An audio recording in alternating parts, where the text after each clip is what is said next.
Hey guys, welcome to Graduated. Welcome to another video.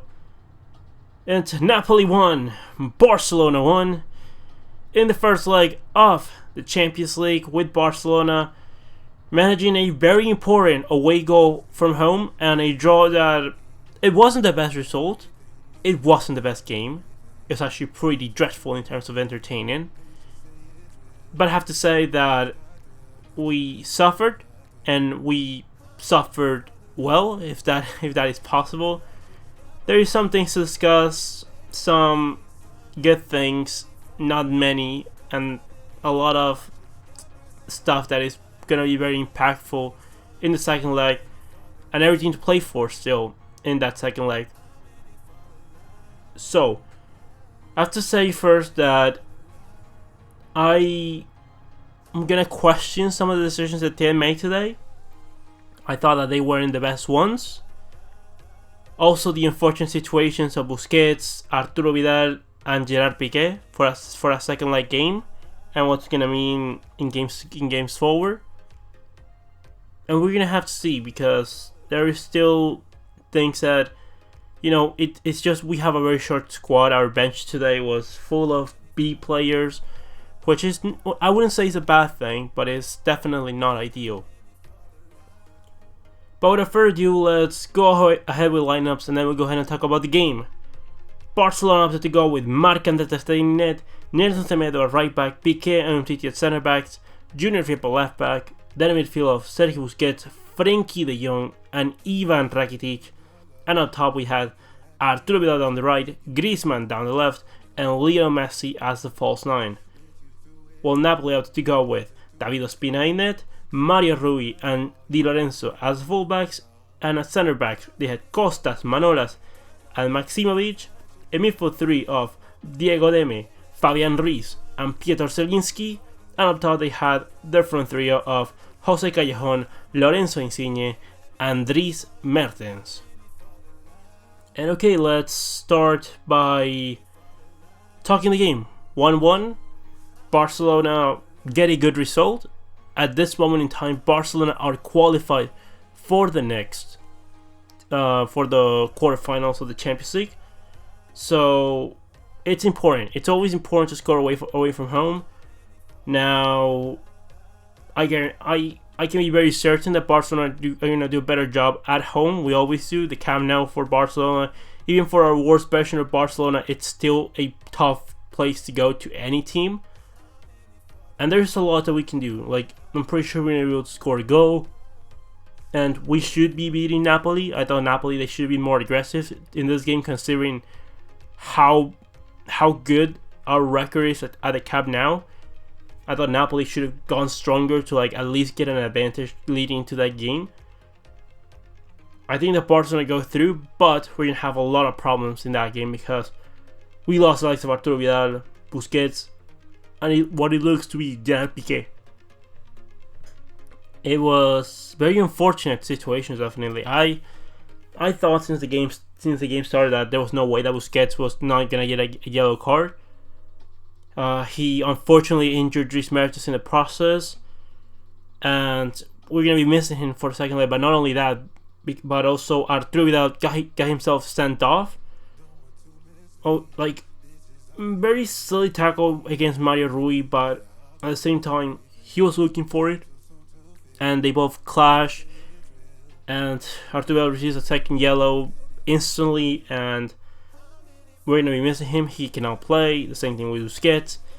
Meaning already that Barcelona, for the second leg, are pretty much forced to play Rakitic, Frenkie de Jong and Artur. There's no more options in midfield.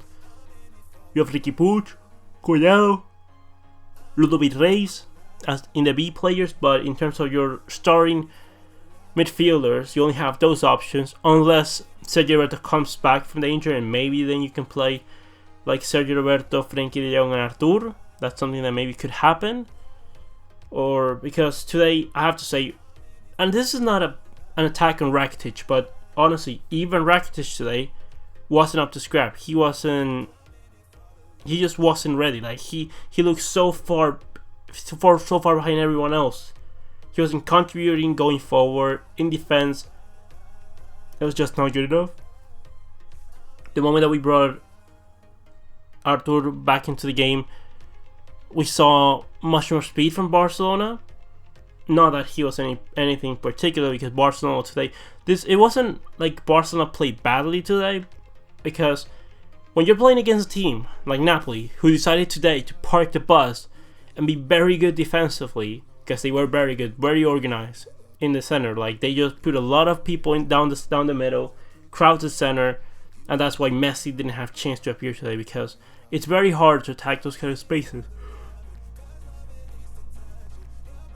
The likes of Busquets, Frenkie de Jong and Rakitic, we needed more speed from them. They weren't able to get into the game.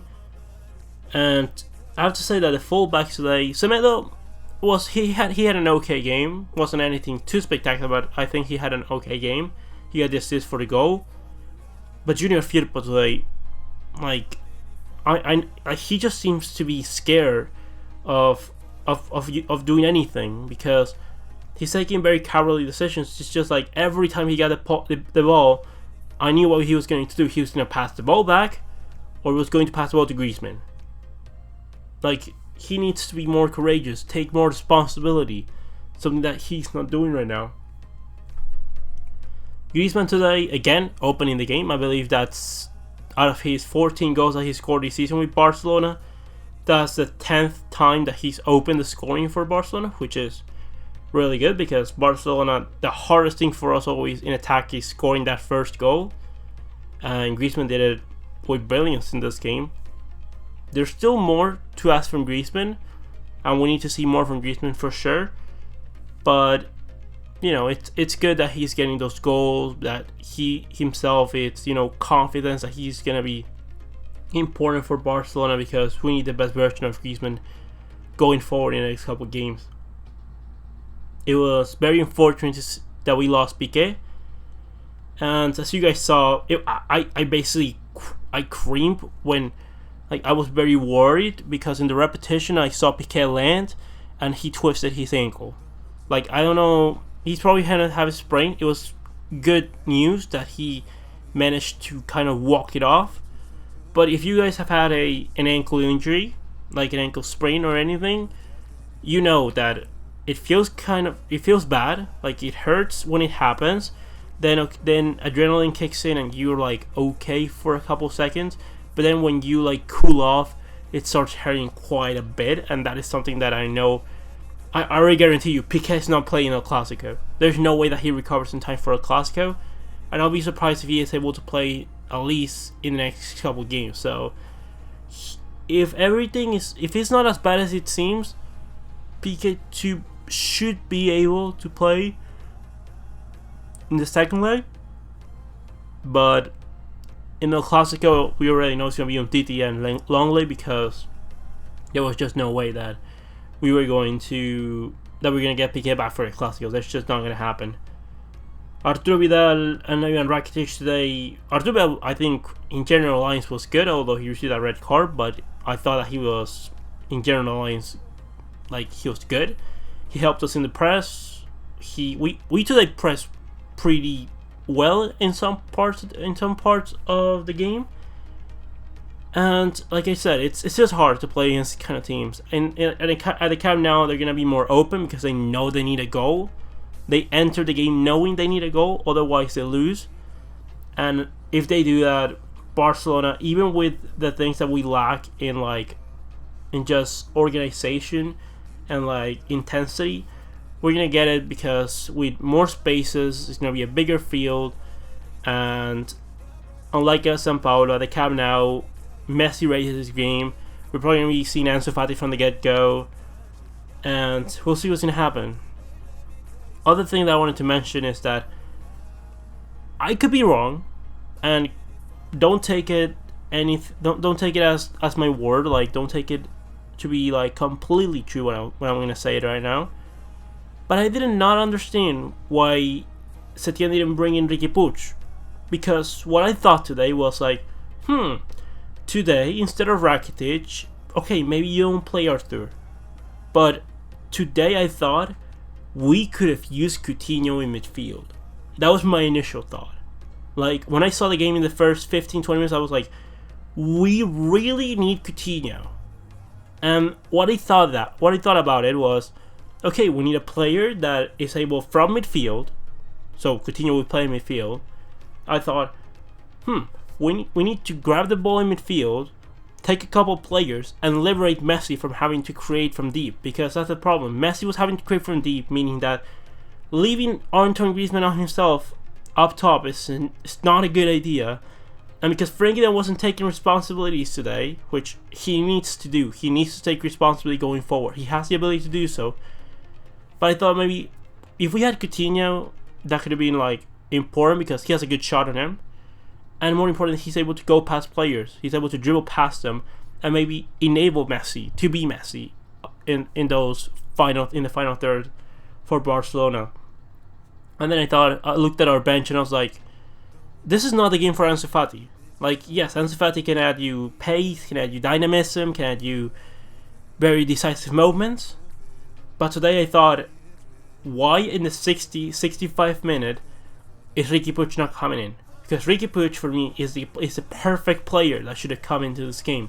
He could have changed so much for Barcelona. Like, he is the only other player, like I would say, in terms of who is the most creative player that we have in midfield, I would say it's Riqui Puig. Like, if you take out Messi out of the team, the best creative player that we have at Barcelona right now is Riqui Puig. Yes, he's more creative than Griezmann, than Frenkie de Jong, than Artur, than Rakitic, than Arturo Vidal, than Ansu Fati. He's the most creative player that we have in midfield. If we are having problems from creating from deep, why didn't Riqui Puig jump in? Like, that would have been perfect. The moment that Diego Demme leaves the field, you bring in Riqui Puig, and you have him cause a lot of problems in that midfield, because that was, I think, why we were struggling so much with Rakitic, Busquets, and Frenkie, because they were all static, and we needed to, move things faster so we could make some disorder over there in their zones. Something that we didn't do. But anyways, that was my personal take on it. I could be completely wrong. There's a reason I'm not a first division manager. One, because I'm probably too young. And anyways, that was my take on the game. Leave me your opinions about what you thought about the game, how you guys think it went, how Classic is gonna shape up, and do you think Barcelona go through against Napoli in the second leg? We'll be back tomorrow to discuss that Manchester City Real Madrid. And without further ado, leave me all your comments in the section below. Comment, like, subscribe, and I'll see you next one, Blaugranas.